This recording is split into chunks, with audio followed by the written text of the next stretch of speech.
આજરોજ Sachin police station ખાતે જે આવનારા તહેવારો છે, નવરાત્રિ છે, નવદુર્ગા માતાજીના સ્થાપના અને એના વિસર્જન છે, અને દશેરાના જે પણ કાર્યક્રમો થતા હોય છે, શસ્ત્ર પૂજા અને અન્ય કાર્યક્રમો, એ બાબતે જે અમારા વિસ્તારના સોસાયટી, મહોલ્લા અને ગામના લોકોને બોલાવીને જે અગત્યની જે સૂચનાઓ છે,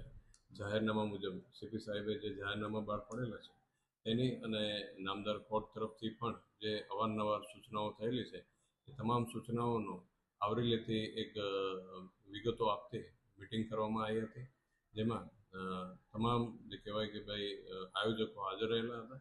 અને એ લોકોને ડિટેલમાં એમના કોઈ પણ પ્રશ્નો હોય તો એના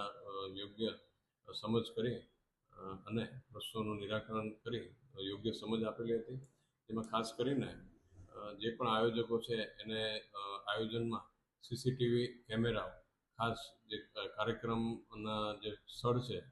એને આવરી લેતા તમામ એંગલથી મુકાવવા માટેના જે સૂચના છે, બીજા જે ફાયર સેફટીના જે નોર્મ્સ પાળવાના છે એને સૂચના છે,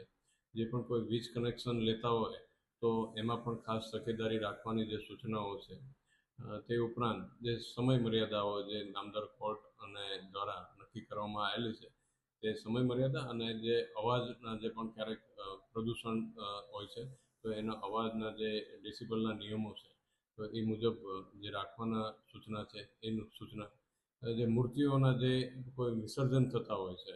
બરાબર, એ વિસર્જન પણ જે કહેવાય નામદાર કોર્ટના જે સૂચના છે એ રીતે કૃત્રિમ તળાવોનું કરવામાં આવેલા છે, ઊભા કરવામાં આવે છે, ત્યાં એ જગ્યા ઉપર જ ખાસ કરીને વિસર્જન થાય તે મુજબની સૂચનાઓ. અને જે દશેરાના દિવસે આપણે શસ્ત્ર પૂજા થતા હોય છે તો એના માટેના પણ જે નિયમો છે એના ખાસ સમજ કરી નિયમો મુજબ તમામ તહેવાર સારી રીતે પરિવાર સાથે ઉજવાય અને કોઈ અનિચ્છનીય બનાવ નહીં બનવા પામે તે માટેનું અમારા પોલીસ તરફથી પણ શું આયોજન કરવામાં આવેલું છે એની પણ એમને સમજ કરવામાં આવી અને એમના તરફે જે આયોજકો છે એને શું ખાસ તકેદારીઓ રાખવાની છે અને પોલીસ સાથે જે વોટ્સએપ ગ્રુપના માધ્યમથી અને સીધા પોલીસના સંપર્કથી જે વસ્તુઓના તરત માહિતી આપવાના છે એના પણ એક કોમ્યુનિકેશન બ્રિજ ઊભો કરવામાં આવ્યો છે, જેથી કોઈ એવા બનાવ બને તો તાત્કાલિક પોલીસને જાણ કરે અને સતત સંપર્કમાં રહી તમામ કાર્યક્રમ ખૂબ સારી રીતે ઉજવાય એના માટેનું આગોતરું આયોજન કરવામાં આવેલું.